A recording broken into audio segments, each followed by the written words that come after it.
Federal, state, local lawmakers all reacting to news of the governor's resignation today. Yeah, News Channel 9's Adrian Smith joins us now live in studio. So, Adrian, most if not all of these people we've talked to thought he should resign anyway. We assume they are on board with the governor's decision at midday? Well, Dan, Christy, that's right. Every lawmaker that reached out to us did say that they stand by Governor Cuomo's decision to resign and believe it's in the best interest of everyone.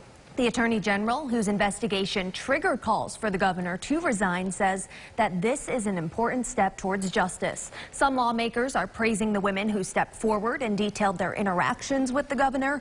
Others say it's a sad day for the state because there are still many questions that need to be answered.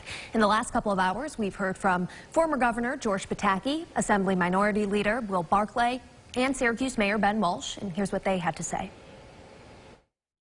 This should not end right here. I don't know that impeachment is necessary, but I do think investigations are necessary. What was the cause of that nursing home decision? Was it influenced by lobbyists or donations?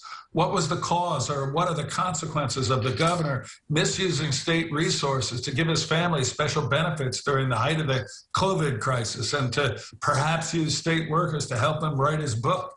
There are so many unanswered questions that this should not be the end. We've spent a lot of money. We've had 5 months of investigation. We've spent a lot of money hiring outside counsel to conduct this investigation. And it seems wholly appropriate to me that we should continue on and bring it to a close. One, to get accountability, and two, to learn any lessons so we can, institute or enact legislation to prevent any of this from happening again. I'm not concerned at this point. I was when there was uncertainty around going to happen with the governor, but knowing that the lieutenant governor is going to be taking the reins, again, I have found her to be very much aligned with all of us here locally on our priorities. She understands how important the 81 project is and how important it is to move it forward quickly.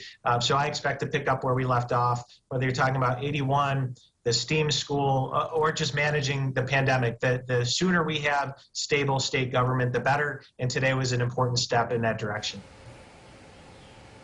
Lieutenant Governor Kathy Hochul, the next governor, said in a statement she agrees with Cuomo's decision to step down, saying in part it is the right thing to do and is in the best interest of New Yorkers. As someone who has served at all levels of government and is in the next line in succession, I am prepared to lead as New York State's 57th governor.